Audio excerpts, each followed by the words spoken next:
kemudian harusnya ngecek ke situ ya, apakah namanya sudah terdaftar atau belum. Ada yang namanya Siti Kofifa itu juga masih kosong NRP-nya, entah kenapa tidak ngecek, tidak mengisi. Silahkan masing-masing peduli sama diri sendiri ya, karena tidak ada yang ya masing-masing harus berusaha untuk yakin bahwa sudah masuk dalam anggota kelompok. Ada satu kelompok, yaitu kelompok 1 itu yang anggotanya masih 2. Entah yang satu lagi siapa, saya juga tidak tahu. Mestinya kalau jumlah peserta itu 33, harusnya dibagi 11 itu pas masing-masing 3 kelompok. Silakan nanti ngecek ke sana. Baik, saya akan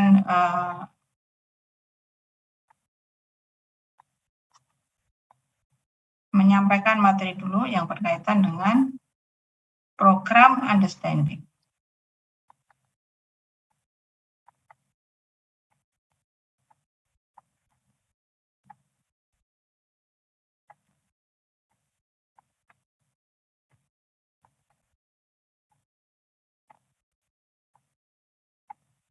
Ya, jadi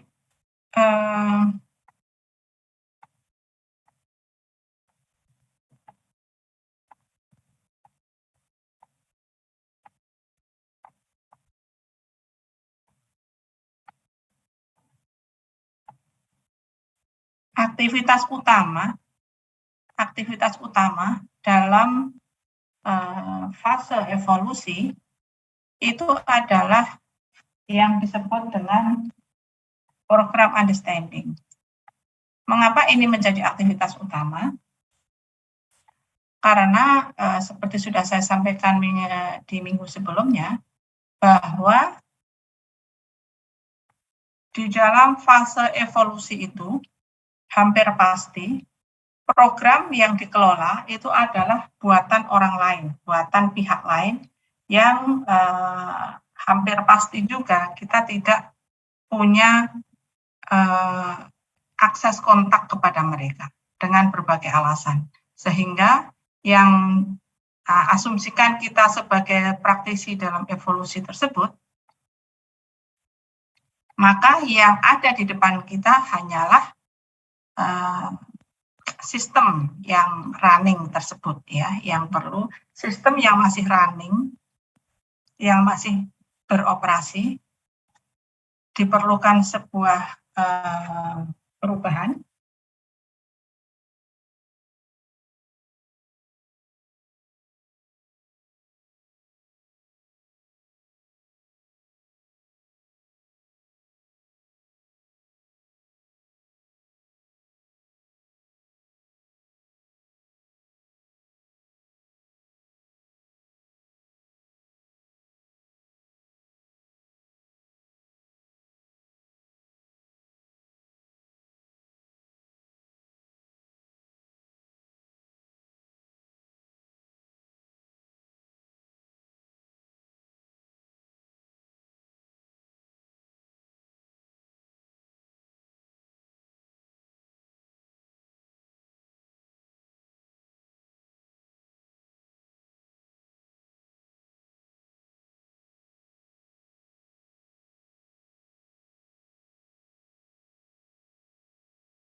Suara saya terdengar tidak ya? Tadi sudah terdengar, Bu. Tadi sempat hilang, Bu. Oh, gitu. Oke. Sekarang terdengar ya? Terdengar, Bu. Oke, baik. Ya, saya lanjutkan.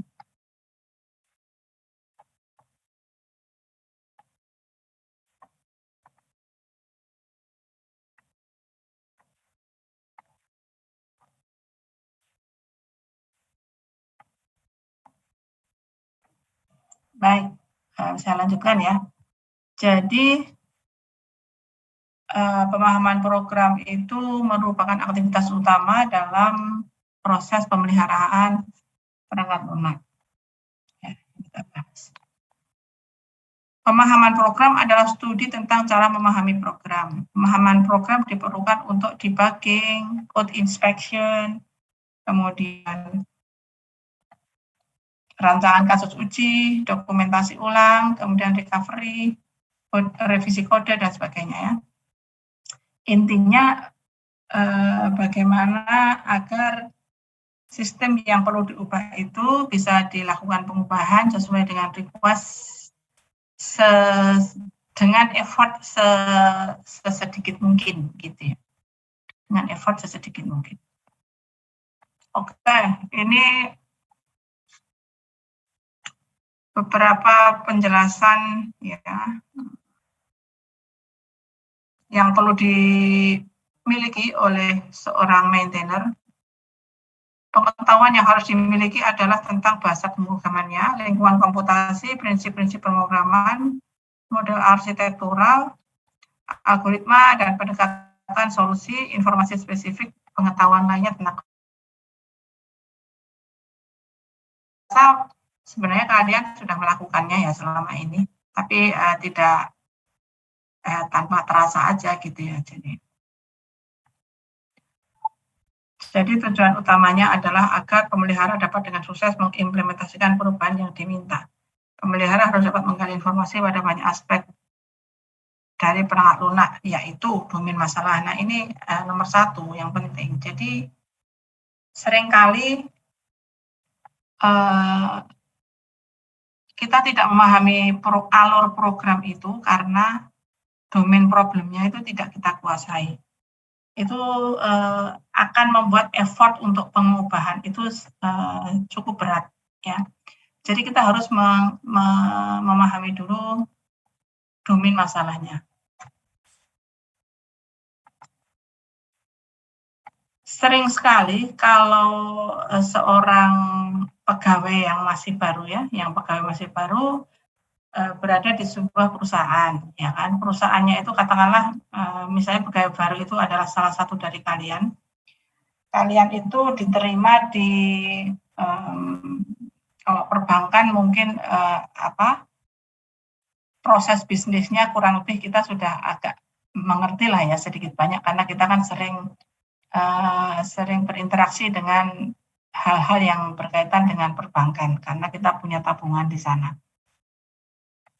Namun kalau perusahaannya itu agak tidak biasa gitu ya, misalnya perusahaan asuransi mungkin ya, asuransi pendidikan atau asuransi yang lain, asuransi jiwa atau asuransi yang lain yang proses bisnisnya itu agak berbeda gitu. Kemudian kita diminta untuk mengubah salah satu modul dalam aplikasinya mereka, itu kita perlu memahami dulu sih proses bisnis asuransi ini bagaimana gitu ya. Bahkan mungkin jika domain masalahnya itu adalah misalnya kalian masuk di perusahaan yang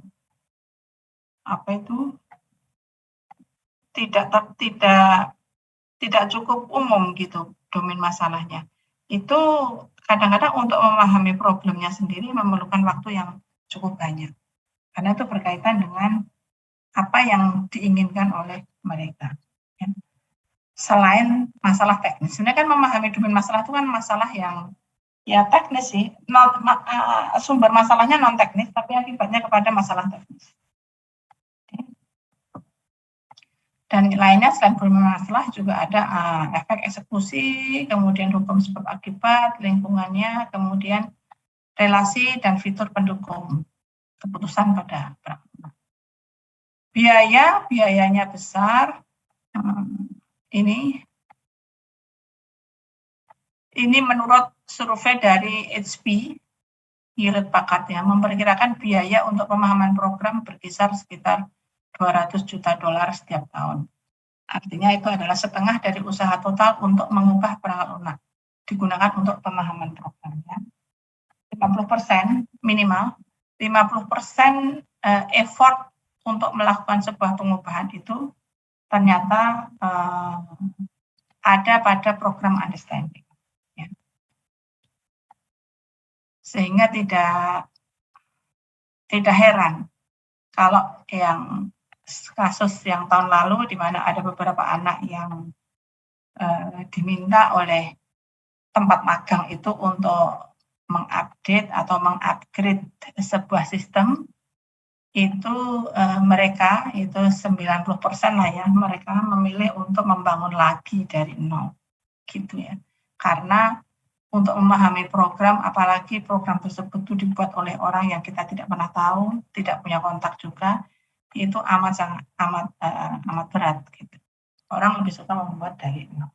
Tapi di banyak kasus yang real juga hal itu tidak mungkin dilakukan. Artinya tidak mungkin kita punya opsi untuk membangun dari nol karena banyak hal, sehingga mau tidak mau kita harus melakukan fase program understanding untuk bisa melakukan pengubahan. Oke. Model pemahaman program secara umum biasanya adalah dari berbagai macam diagram, ya kan? Jika dokumennya ada ya, entah itu dalam bentuk DFD ataukah dia dalam bentuk use case, sequence dan sebagainya. Kemudian setelah itu dari situ kita punya pemahaman sepotong-sepotong ya. Kita bisa langsung ke source code, kemudian diubah dan dikerjakan gitu ya. Ini asumsinya kalau artefaknya itu lengkap, bukan hanya source code saja. Jadi ada dokumen-dokumen pendukung dan itu akan sangat membantu. Dokumen yang berasal dari fase analisis dan desain, serta dokumen yang testing jika masih ada, itu akan sangat membantu proses pemahaman program. Dan sebaliknya, jika hanya berasal dari source code saja yang ada, biasanya pemelihara atau maintainer itu melakukan proses-proses untuk menambah artefak dalam tanda kutip ya, artinya mereverse engineer dulu, mereverse engineering source code-nya sehingga bisa terbentuk diagram-diagram yang lebih mudah dipahami meskipun tidak 100% ya. Ada bagian-bagian yang bisa untuk memahami hal tersebut. Jadi menggunakan case tools. Informasi yang diperlukan untuk pemahaman program itu berbagai macam. Ini saya lewat saja. Yang tadi ya sudah dibahas sedikit. Strateginya ada 3, top down, bottom up, dan opportunistic. Top down itu memastikan domain program ke dalam domain masalah, sementara bottom up itu mengenali pola-pola pada program untuk menghasilkan struktur semantik yang bermakna, serta gabungan dari top down dan bottom up yang disebut sebagai strategi opportunistic. Nah, ini masing-masing bisa dikerjakan dalam kondisi yang berbeda-beda. Top down itu biasanya strategi top down itu digunakan ketika sistem tersebut secara bisnis proses itu kita sudah punya gambaran, ya. Secara bisnis proses itu kita sudah punya gambaran, sehingga kita memahaminya secara kita tarik ke atas gitu ya. dan baru mendetail. Namun, untuk kasus di mana sistem tersebut itu sangat asing buat kita tidak atau mungkin juga sangat besar dan cukup asing proses bisnisnya, biasanya yang digunakan adalah bottom up. Jadi kita mengenali pola-pola kecil pada program, kemudian dari kecil itu kita bangun menjadi semacam struktur semantik yang memiliki makna. Dari situ baru bisa kita simpulkan program tersebut melakukan apa, ya, dan juga gabungan. Nah, yang paling sering memang yang dikerjakan dipakai itu yang opportunistic, ya, gabungan antara top down dan bottom up.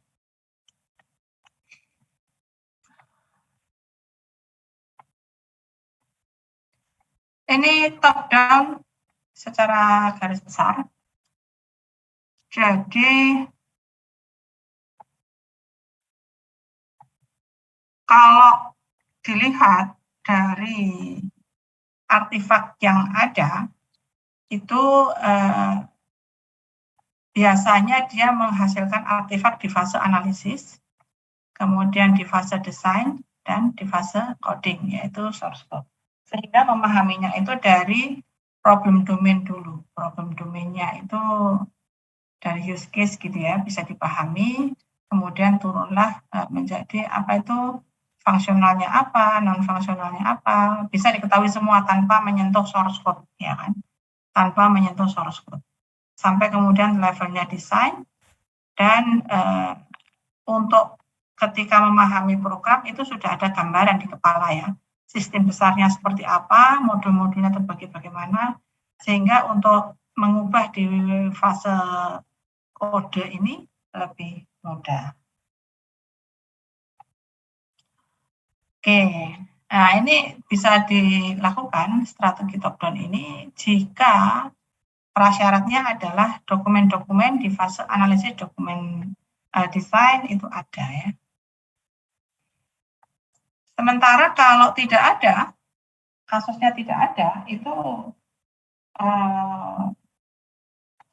baik itu terhadap sistem yang kita sudah paham proses bisnisnya, maupun apalagi sistem yang kita tidak terlalu paham proses bisnisnya dan dukungan dokumentasinya tidak ada. Sehingga kita mesti melakukan strategi pemahaman ini dengan bottom up. Jadi kita pahami chunks yang ada ini, ya. Chunks itu kan semacam cuilan-cuilan gitu, ya, cuilan-cuilan source code. Kemudian kita pahami dari kecil, terus kita perbesar lokasinya sampai kita bisa mendapatkan pemahaman terhadap satu fungsionalitas atau modul, ya kan. Nah, hal seperti itu dilakukan secara berulang sehingga nanti keseluruhannya bisa kita bayangkan, oh ini adalah modul untuk melakukan sesuatu, ya. Nah, untuk bottom up ini, pemrogram harus mengenali pola-pola pada program. Kemudian secara iteratif, pola-pola tersebut dikelompokkan ke dalam struktur semantik yang memiliki makna. Selanjutnya, struktur-struktur semantik tersebut disusun menjadi struktur yang lebih besar hingga keseluruhan program dapat dipahami. Untuk yang opportunistic itu gabungan antara top down dan bottom up, ya. Jadi kalau dibuat taksonominya, berbagai macam faktor-faktor yang mempengaruhi sulit atau tidaknya program understanding itu ada 5, ini ya, ada 5.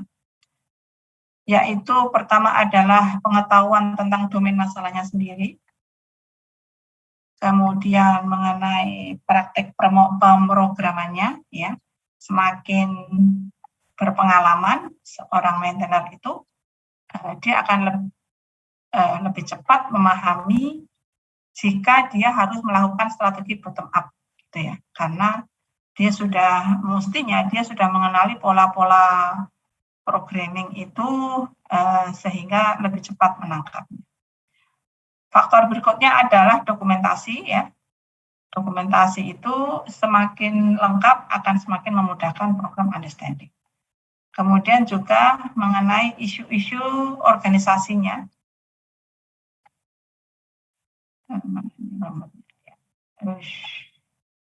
Isu-isu di dalam organisasi serta tools yang mendukung. Jadi apalagi di saat sekarang ini banyak sekali tools yang mesti kita gunakan untuk mendukung program understanding ini. Ya. Ini elemennya masing-masing problem application system, kemudian untuk tadi praktek-praktek programming yang sudah pengalaman dikuasai itu meliputi dekomposisi, modularity, information hiding, dan seterusnya, ya. Berikutnya adalah aktivitas pada proses pemeliharaan yang memerlukan pemahaman program.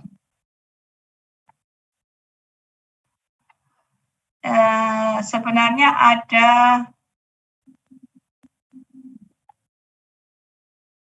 kalau kita kelompokkan itu ada banyak, ya, tapi di sini munculkan 5 tugas-tugas maintenance itu yang ternyata di setiap tugas itu selalu ada understand system. Ya. Jadi misalnya nih, adaptif. Adaptif kan kemarin kita sudah bahas, ya. Jadi secara umum itu ada 4 tipe maintaining system, ya kan, dari mulai korektif, yaitu memperbaiki mengubah sistem atau mengubah program karena adanya kesalahan error dan kawan-kawan, ya, dan kawan-kawan yang sejenis itu korektif.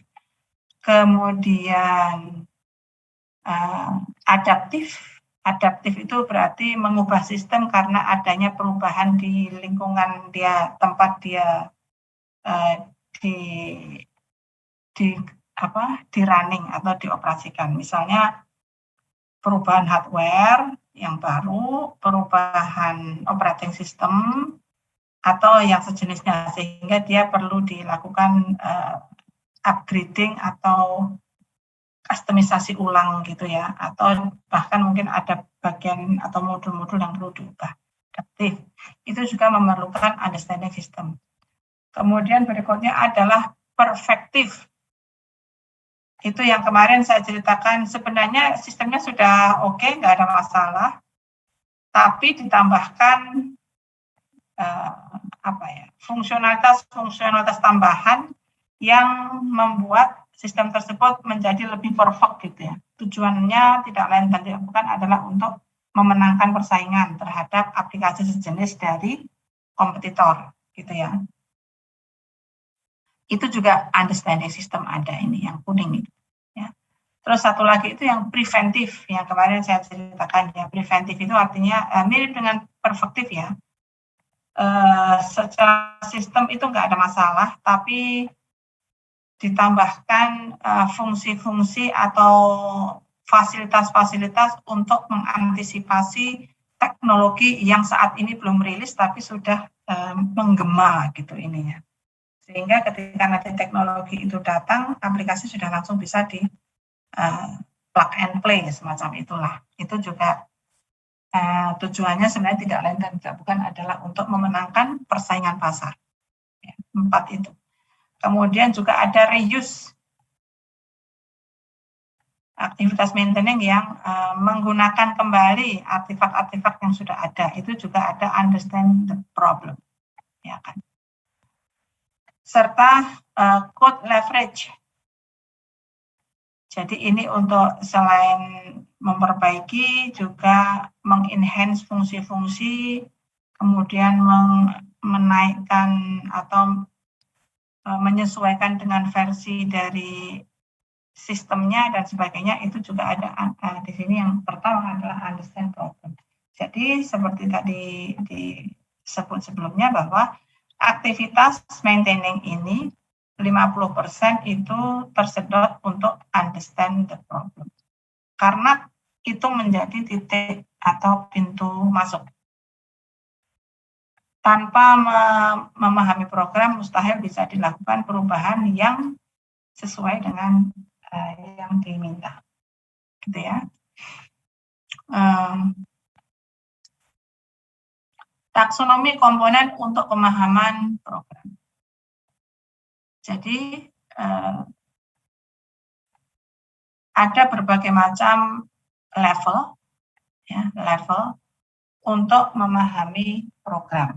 Jadi biasanya itu sumber utamanya atau bahan utamanya itu kan source code. Jadi dari sini itu dipahami tentang analisis level rendah gitu ya, menghasilkan representasi low level. Kemudian dari sini perlu dipahami analisis yang level lebih tinggi lagi, menghasilkan representasi high level, serta ujungnya adalah UI, ya kan? UI-nya itu perlu dipahami juga. Ya, ini sebenarnya kan level-level dari sistem itu sendiri yang perlu dipahami oleh maintainer. Nah, beberapa tantangan pemahaman program. Yang pertama adalah sering adanya kode tricky. Kita mungkin sering ya melihat seorang programmer itu membuat program sependek mungkin, gitu. Sependek mungkin. Tujuannya itu bermacam-macam. Tujuannya mungkin biar cepat ngetiknya, atau tujuan yang lebih tidak masuk akal itu biar susah dipahami orang lain, gitu kan. Ada juga orang yang seperti itu ya. Kalau orang Jawa itu bilangnya kemelindi gitu. Semakin susah kode program itu dipahami oleh orang lain tuh sepertinya kita kelihatan makin pinter gitu ya, sehingga dalam dunia evolusi itu ada istilah stupid use of high intelligence. Jadi yang membuat mungkin memang inteligensinya tinggi ya, tapi dia gunakan untuk hal-hal yang stupid ya. Nah, itu menghasilkan kode yang tricky, yang susah dipahami. Padahal mestinya kita membuat kode atau memprogram itu semudah mungkin dipahami oleh orang lain. Tantangan yang pertama. Tantangan yang kedua adalah gaya pemrograman yang berbeda-beda antar pemrogram, itu juga sangat umum ya. Kemudian konvensi penamaannya yang jelek, kemudian ketiadaan kosakata dari domain masalah, konflik kosakata, kurangnya representasi program yang baik itu dari sisi pengelompokan maupun layout visual. Ya, jadi kadang orang bikin itu mungkin alasannya bermacam-macam ya, dikejar waktu, kemudian males mikir lebih jauh karena ya ujung-ujungnya nanti dikejar waktu juga, buru-buru, sehingga bikinnya tuh asal gitu. Nah, itu akan menghasilkan kadang-kadang bentuk programnya jalan sih, programnya jalan tapi kurang representatif gitu ya. Mestinya harusnya masuk ke paket situ, dia masukkan ke paket sini, atau bahkan mungkin jadi satu paketnya kayak gitu. Yang penting jalan gitu kan. Seringnya tuh alasannya itu, yang penting jalan. Kemudian kurangnya komentar ini juga sering sekali terjadi. Lagi-lagi karena biasanya alasan programmer itu klasik, dikejar tenggat, dikejar deadline gitu ya, sehingga nggak perlu komentar, yang penting programnya jalan. Dan itu berefek pada sulitnya program tersebut untuk di-maintain oleh orang lain. Adanya deep nesting atau deep inheritance tree di atas 3 level itu juga sering. Lagi-lagi ini karena biasanya programmer yang merasa dikejar waktu. Kemudian menggunakan teknik lokasi konsep, penggunaan query untuk mencari bagian program pada program skala besar dan kompleks ya. Konsep location itu juga sering membuat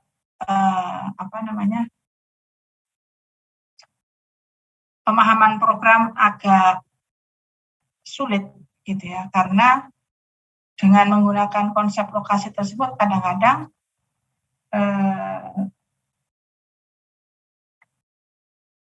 bagian-bagian modul-modul tertentu yang mestinya mirip itu sebaiknya kan dikelompokkan dalam satu lokasi tersendiri, yaitu kadang-kadang mencar-mencar di mana gitu. Terus berikutnya adanya bad smell, duplikasi kode, serta banyaknya dead code. Ya, dead code itu kode yang dulunya kepakai tapi sudah diberi komentar gitu ya, sehingga nggak terpakai lagi, tapi itu biasanya tuh tersebar di banyak tempat. Itu juga. Beberapa teknik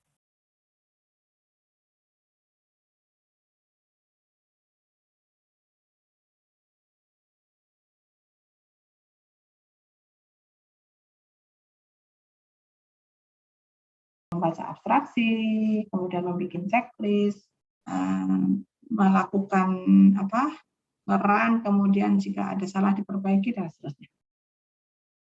Faktor-faktor yang meningkatkan understandability dari source code.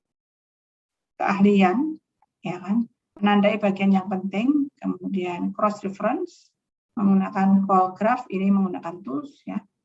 Kemudian adanya program slicing, ripple analysis, itu menggunakan tools juga, menganalisis efek yang ripple itu apa ya? Merambat ya. Analisis rambatan gitu istilahnya ya. Jadi jika satu bagian diperbaiki, ini dia akan ngefek kemana saja. Itu namanya ripple analysis. Kemudian dekomposisi program. Oke, efektivitas pemahaman dipengaruhi oleh karakteristik dari pemelihara program dan jenis tugas.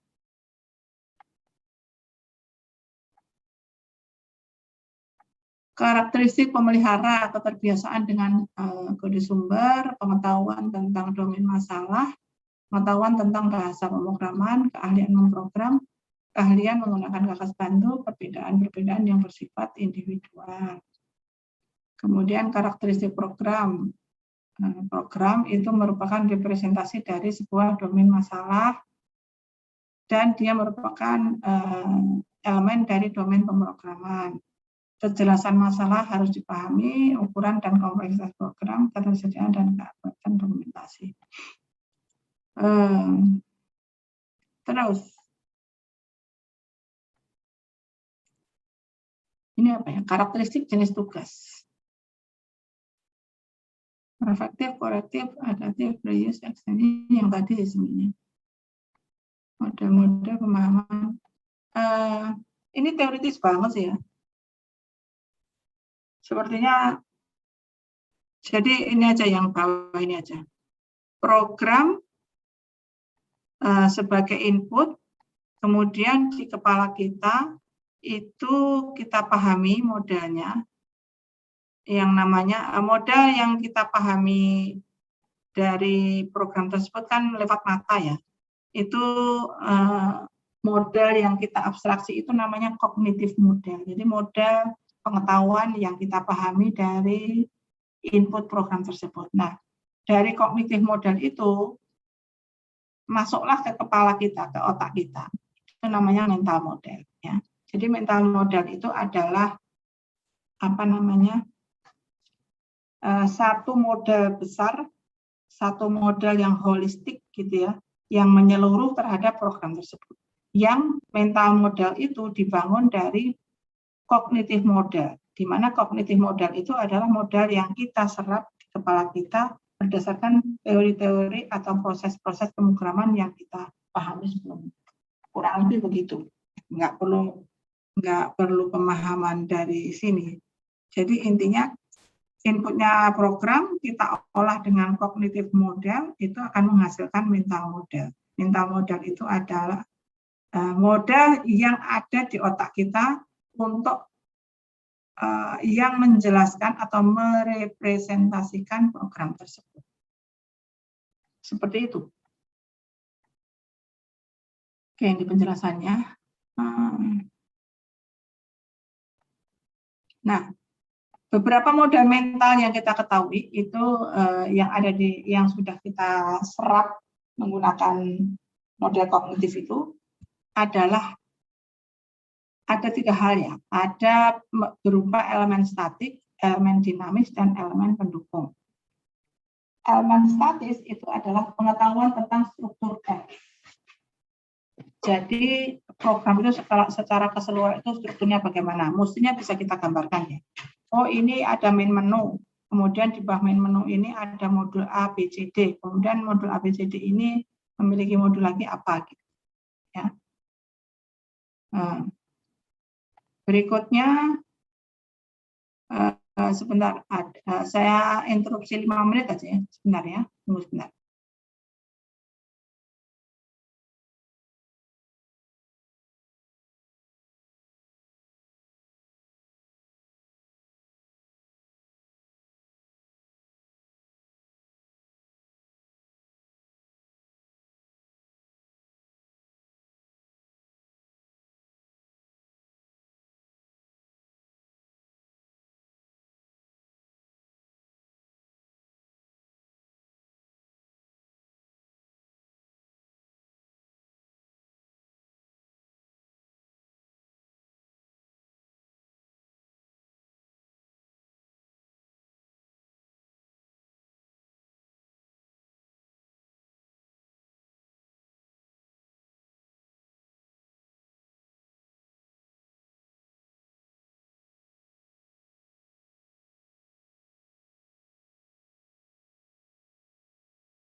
Baik, kita lanjutkan. Jadi elemen statik itu berupa pengetahuan struktur tentang teksnya sendiri, kemudian juga pengetahuan tentang struktur mikro, jadi bagian-bagian kecil dari program tersebut, serta struktur makro. Istilah yang lebih umum adalah chunk atau idioms.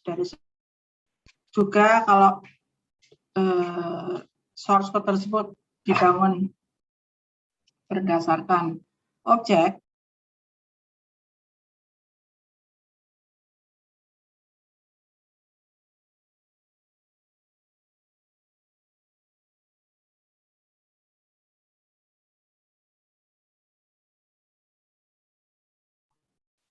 jadi jika dia dibangun dengan objek, maka juga merupakan objek-objek dan hipotesis. Sementara elemen dinamisnya itu merupakan cross reference. Dan yang ketiga adalah elemen pendukung itu berupa beacons dan rules of discourse. Nanti masing-masing kita lihat seperti apa ya di sini. Ya, ini teorinya aja sih.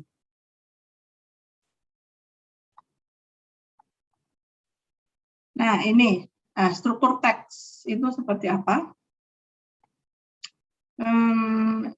Ini kalian juga udah tahu semua ya, ada yang iterasi, sequence, kemudian kondisional, variabel, hierarki, parameter, dan sebagainya. Sementara struktur mikro itu statement program dan relasinya. Kalau chunks itu adalah abstraksi dari aneka tingkatan struktur teks. Diidentifikasi dari label penjelasannya, dapat dibangun menjadi chunk yang lebih besar, biasanya bermanfaat untuk strategi bottom up. Ini contohnya. Jadi jika asumsinya kalian diminta memahami sebuah program yang apa itu namanya, dari sisi bahasa pemrogramannya asumsikan kalian masih kurang familiar misalnya ya. Kemudian dari sisi domain problemnya juga tidak familiar, maka kita menggunakan bottom up gitu ya. Nah, secara mikrostruktur jika ditemui model seperti ini gitu ya, itu umumnya biasanya makrostrukturnya itu berupa sesuatu yang melakukan sorting gitu ya, makanya sort list. Nah, pemahaman dari mikrostruktur menjadi makrostruktur ini biasanya sangat dipengaruhi oleh pengalaman dari maintainernya. Ya. Semakin berpengalaman ya langsung tahu gitu ya. Tapi jika dia belum masih kurang pengalamannya, mungkin dia perlu waktu yang lebih lama untuk memahami bahwa ini adalah sebuah fungsi sorting. Kurang lebih seperti itu, namanya chunk ya. Sehingga dimanapun dia memahami program, kalau menemukan struktur seperti ini, itu artinya sorting. Okay. Mestinya sekarang sudah ada ya tools-tools yang bisa mendeteksi chunk seperti ini. Biasanya tools itu sudah melekat dalam IDE-nya. Ada IDE yang dilengkapi dengan IDMs detection atau chunks detection, sehingga ketika program itu dibuka langsung bisa diidentifikasi bagian-bagian yang berupa IDM dan jenis dari IDM tersebut. Ya, seperti contoh ini adalah jenis dari sorting IDM atau sorting chunks. Nah, ada beberapa tools juga yang memiliki kapasitas untuk mendeteksi IDMs yang lebih kompleks, bukan hanya IDMs dasar, misalnya sorting, searching, kemudian proses file transfer atau file processing gitu ya, di mana dia bisa mendeteksi potongan kode yang agak spesifik gitu ya. Namun tidak jarang juga IDM tersebut tidak bisa mendeteksi, IDM tools tersebut tidak bisa mendeteksi. Contoh, jika kita diberikan potongan kode yang seperti ini, kira-kira apa yang bisa kita simpulkan dari potongan kode seperti ini? Atau potongan kode ini melakukan proses apa gitu ya? Dari judulnya itu mungkin kita sudah bisa sedikit menyimpulkan, artinya move last run queue gitu ya. Move last run queue, kira-kira apa ya? Dia memiliki parameter berupa struktur struct task yang berupa struktur pointer seperti ini. Coba kira-kira ada yang bisa menebak ini idioms untuk idioms ini apa yang dia lakukan. Kalian bisa mendeteksi dari judulnya ini maupun proses yang ada di dalamnya. Apa? Kira-kira melakukan proses apa ini? Coba saya beri waktu 5 menit. Silahkan.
Ya, coba siapa yang ingin memberikan kesimpulan ini program melakukan apa?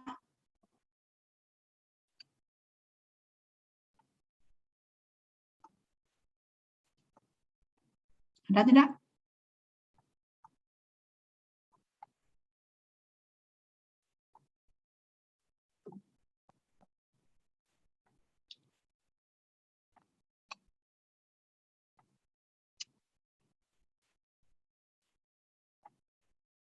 Tidak ada.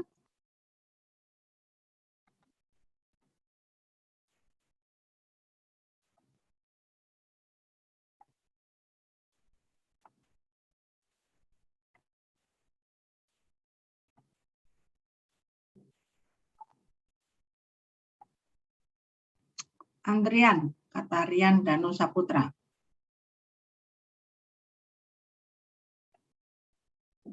Antrian yang seperti apa? Coba Rian jelaskan antrian yang seperti apa?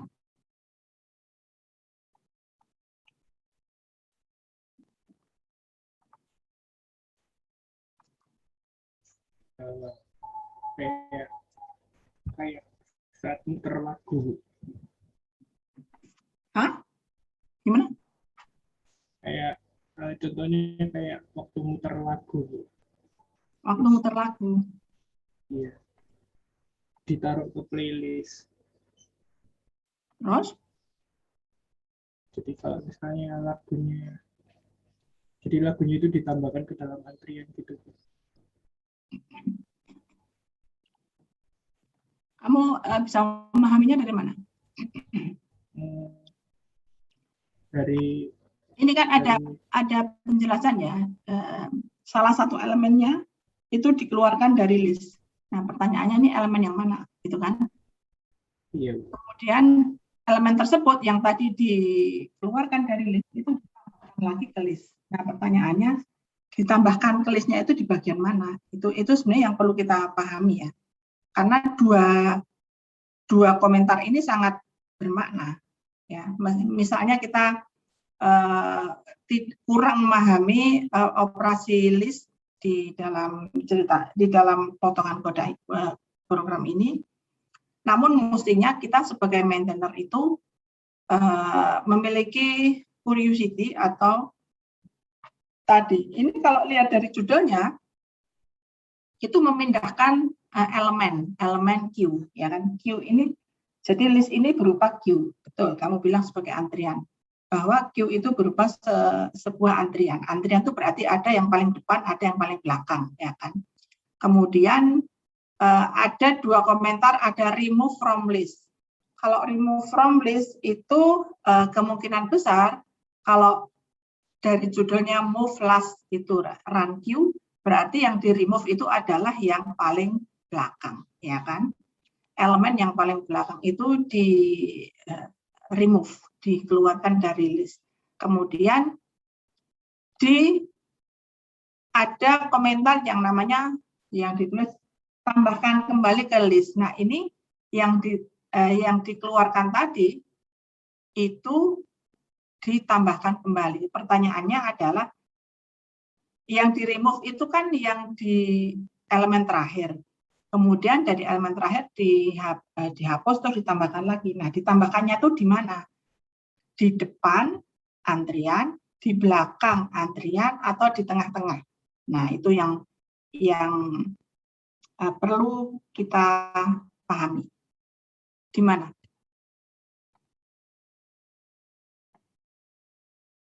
Kalau menurut Rian, kamu di mana dia? Jadi yang di move itu yang bagian terakhir, elemen terakhir di remove. Terus ditambahkan kembali. Di mana? Ditambahkan kembalinya itu di bagian antrian. Iya, Bu. Setelahnya. Gimana?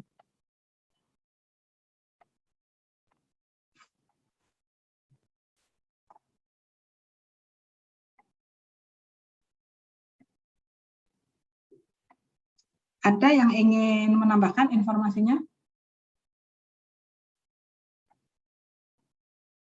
Oke, kalau tidak ada saya simpan dulu. Nanti saya tanyakan berikutnya ya di minggu depan ya. Karena ini masih beberapa, saya lanjutkan dulu.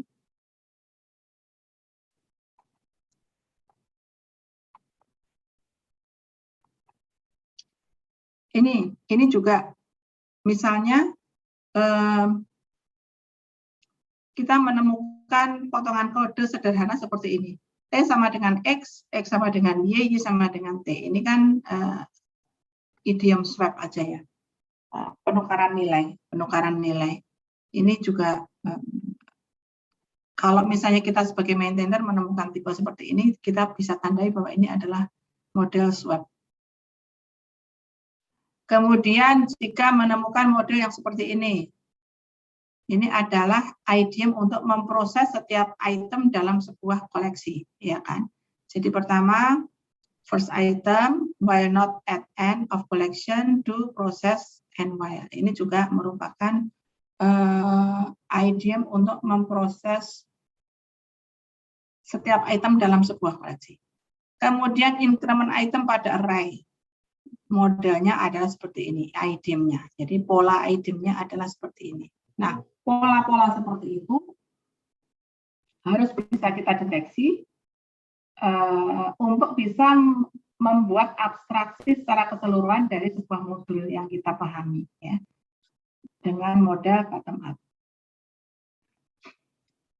Ini contoh untuk idiom mencari item pertama dengan kondisi tertentu pada sebuah kumpulan. Mencari item pertama dari sekumpulan tersebut. Item pertama yang ditemui dengan model seperti ini. Contohnya ini mencari item pertama yang mengandung kata Fred pada sebuah linked list. Ya. Nah, tentu saja hal-hal seperti ini akan sangat cepat untuk dipahami jika yang melakukan itu adalah seorang programmer yang pengalamannya lebih banyak ya dibandingkan dengan yang programmer pemula. Ini juga sebuah potongan kode program. Kita lihat dari namanya, itu adalah RVS yang dia mereturn sebuah string, ya kan? RVS itu kita sebagai maintainer perlu menggunakan intuisi ya untuk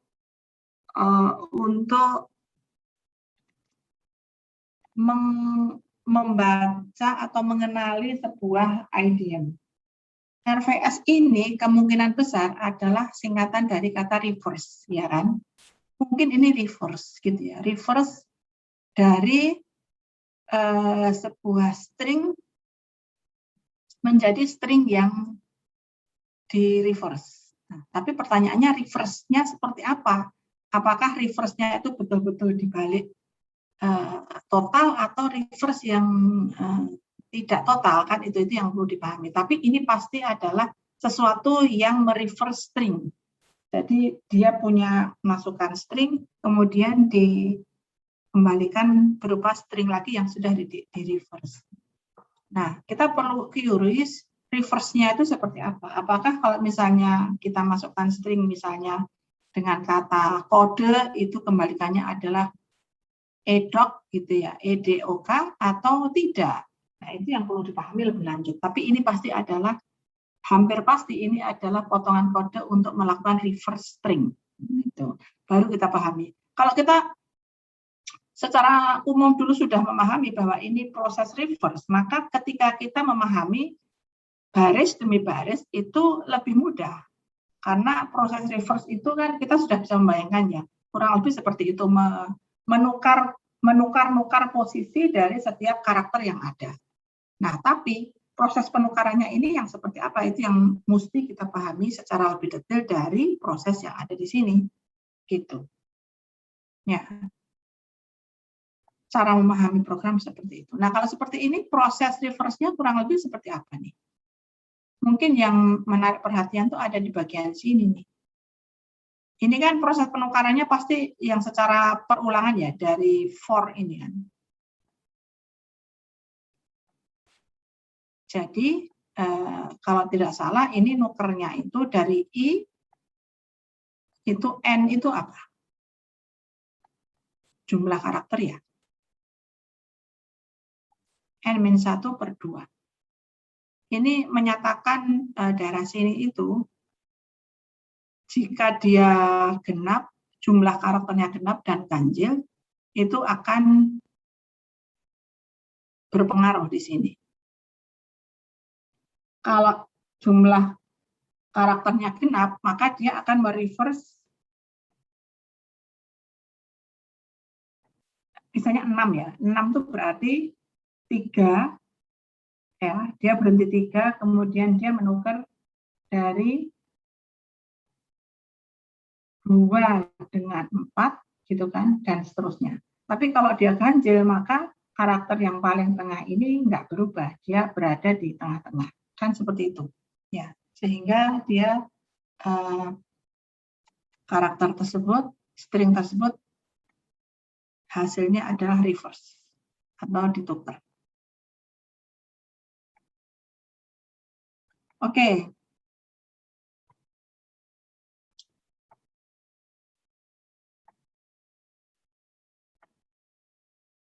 Oke, kalau ini apa? Namanya myString. Kemudian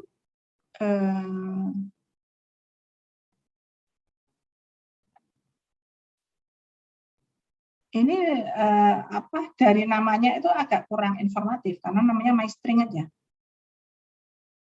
Dia mendapatkan masukan berupa string dan karakter.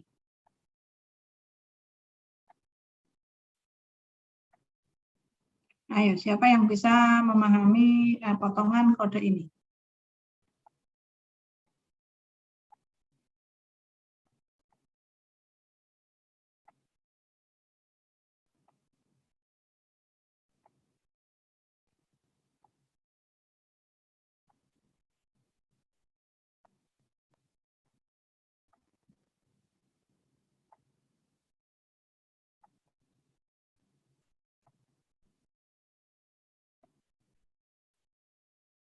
Apa yang dia lakukan?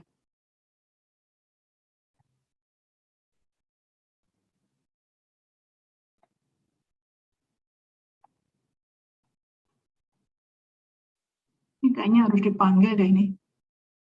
Coba saya mau memanggil.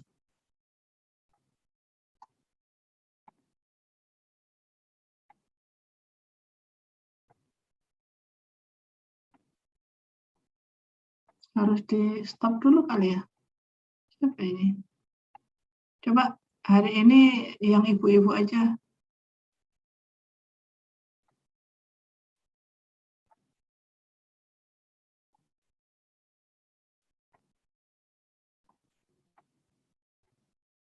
Ada Mbak Devi Hainun, Mbak Marsa Nabila, kemudian Rosa Valentin, Siti Kofifah. Nah itu, ayo 4 orang ini apa yang dilakukan oleh program tersebut? Permisi Bu. Kalau di pemahaman saya yang tadi fungsinya ini tuh dia kayak menggabungkan string gitu Bu. Jadi ada string original terus dia di append sama si yang strchar itu Bu. Kalau terus dikasih spasi gitu. Spasinya dari char P. Pemahaman saya kayak gitu sih Bu. Jadi contohnya bagaimana? Misalnya string originalnya itu contoh, misalnya string originalnya contoh, terus string strchar-nya kasus, baru P-nya kan spasi, berarti nanti jadi contoh spasi kasus gitu Bu. Begitu kan? Kurang tahu, tapi belum saya cermati terlalu dalam, baru saya lihat. Ya tidak lah. Kalau seperti itu kan tidak sekompleks ini. algoritmanya. Tinggal 2 string aja digabung gitu. Ini kan Iya, tidak. Bu. Yo, yang lainnya Mbak. Atau Mas-mas deh, tidak harus Mbak-mbak. Yo, siapa Mas-mas sama Mbak-mbak?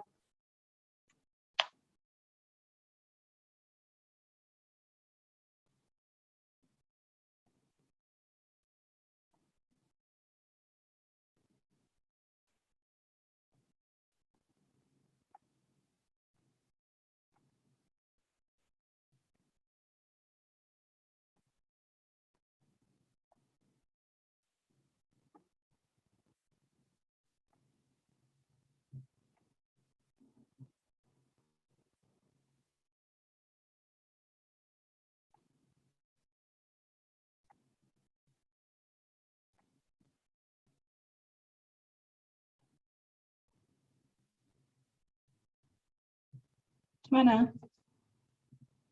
Sudah lupa ya? Dash Pro.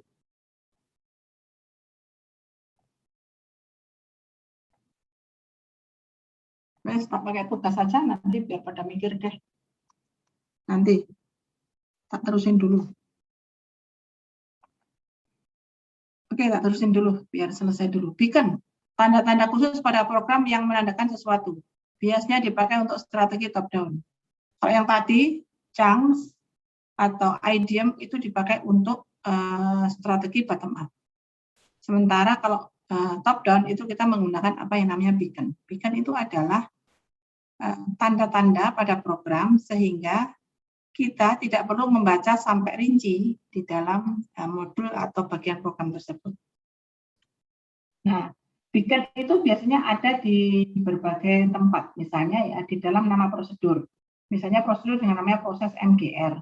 Itu dari namanya saja kita tahu bahwa kita bisa memprediksi bahwa itu adalah proses manager gitu ya. Kemudian swap di dalam loop bisa jadi merupakan proses sorting gitu ya. Ada idiom swap, juga ada model atau pola loop. Nah, kalau ada idiom swap yang berada dalam sebuah loop, ini bisa jadi merupakan proses sorting gitu ya. Kemudian ada nama variabel yang diberi nama misalnya num atau TTL, itu biasanya jumlah ya, total gitu ya.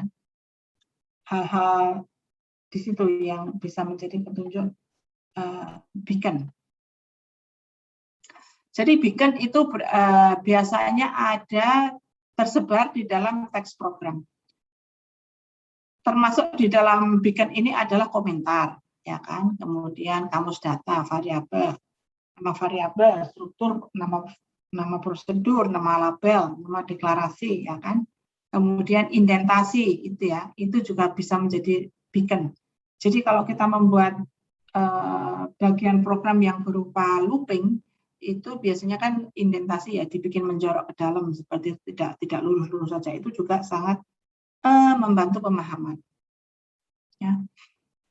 Kemudian eksternal yang berada di luar program yang bisa kita anggap sebagai beacon itu adalah user manual, program logic manual, flowchart, dan berbagai macam diagram-diagram yang ada dalam dokumentasi. Ya.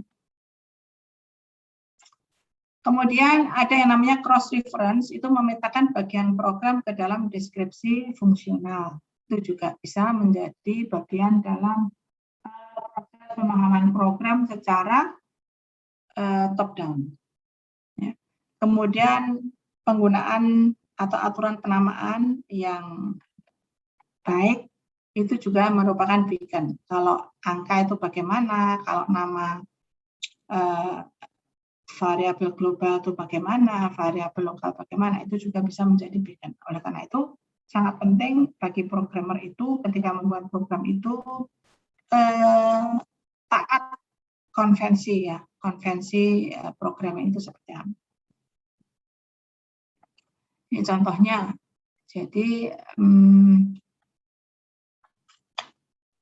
kalau swap itu modelnya seperti itu, kalau sequential search itu seperti itu ya.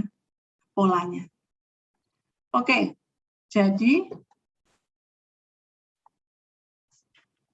sekilas tentang hal-hal yang perlu kita lakukan ketika kita diminta untuk mengubah atau melakukan maintaining terhadap current system. Ya. Pertama kali yang mesti kita lakukan adalah melakukan program understanding. Kurang lebih seperti itu. Jadi ada pertanyaan tidak sebelum saya lanjutkan di sesi kedua? Oke, kalau tidak ada pertanyaan, saya masuk ke sesi kedua, yaitu mengenai studi kasus. Kalau tidak salah, minggu lalu kan saya meminta studi kasusnya dalam Laravel ya, framework-nya Laravel. Sebelum ke situ, saya ingin memastikan dulu apakah ada, ini sekarang partisipannya cuma 30 orang. Artinya ada 3 orang yang tidak hadir. Dari 30 orang ini, apakah semuanya sudah merasa masuk ke dalam kelompok? Atau masih ada yang belum masuk ke dalam kelompok tertentu? Oke, berarti sudah masuk semua ya. Nah, saya ingin melihat kelompoknya itu, bukan kelompoknya, apa namanya, studi kasusnya. Studi kasusnya, tapi ini sudah jam 12:30 ya. Saya mau mengajar lagi.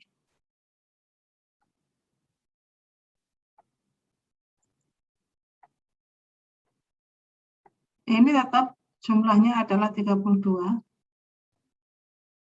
bukan 33. Artinya ada satu mahasiswa lagi yang belum masuk ke kelompok.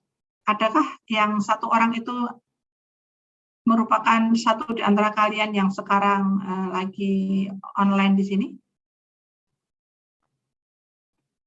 Kalau tidak, berarti satu orang itu adalah satu yang tidak hadir pada saat kuliah hari ini ya. Mestinya ada sih, tapi kalau dia tidak ada, berarti dia tidak hadir pada saat kuliah hari ini. Baik,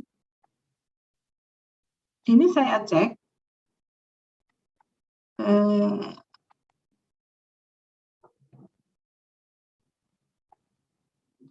Pertanyaan saya berikutnya adalah dari grup 2, ini saya share dulu aja ya.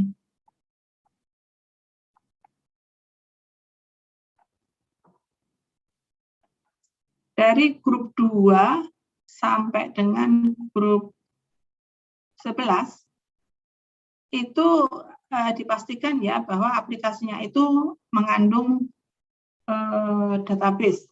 Ya. Jadi kalau aplikasi yang dipakai itu tidak mengandung database, tolong segera diganti, karena nanti kasusnya itu adalah salah satunya harus melakukan maintaining terhadap database-nya. Oke, minggu depan saya minta masing-masing kelompok itu mendemokan studi kasusnya ya, sehingga bisa saya lihat kurang lebih seperti apa. Jadi ini dari mulai ITS event, Shoepoint, website, RD KITS, T-Copy, Laravel, dan seterusnya. Ini didemokan. Demonya maksimal 10 menit saja. Jadi tolong munculkan fungsi-fungsi utamanya saja. Kalau ada fungsionalitas yang masih salah atau error, ya biarkan saja. Karena saya tidak meminta studi kasus yang sempurna. Ya. Jadi jika ada bagian-bagian fungsi yang masih error, nggak jalan, ya biarkan saja. Nanti diperlihatkan pada saat demo. Ya. Jadi minggu depan ada demo untuk 10 kelompok, karena yang kelompok 1 ini belum jelas studi kasusnya apa. Angkatannya juga apa? Angkatan lama sekali ini. Saya kurang tahu apakah dia hadir di sini apa tidak. Hari ini hadir tidak? Himawan Wijaya hadir apa tidak? Tidak ada. Muhammad Al-Ghifari Yurisia hadir apa tidak? Hadir, Bu. Hadir, ya. Ini kamu harus memastikan studi kasus yang akan digunakan untuk ditemukan minggu depan, yaitu yang berupa aplikasi dalam Laravel dan ada database-nya. Ya. Ya, Bu. Baik. Saya stop. Baik, sebelum saya akhiri, ada pertanyaan tidak? Baik, kalau tidak ada, kuliah saya akhiri. Insya Allah kita berjumpa lagi minggu depan. Semoga apa yang kita sampaikan hari ini ada manfaatnya. Salam sehat. Assalamualaikum warahmatullahi wabarakatuh. Waalaikumsalam. Terima kasih, Bu. Waalaikumsalam warahmatullahi wabarakatuh. Terima kasih, Bu. Terima kasih, Bu.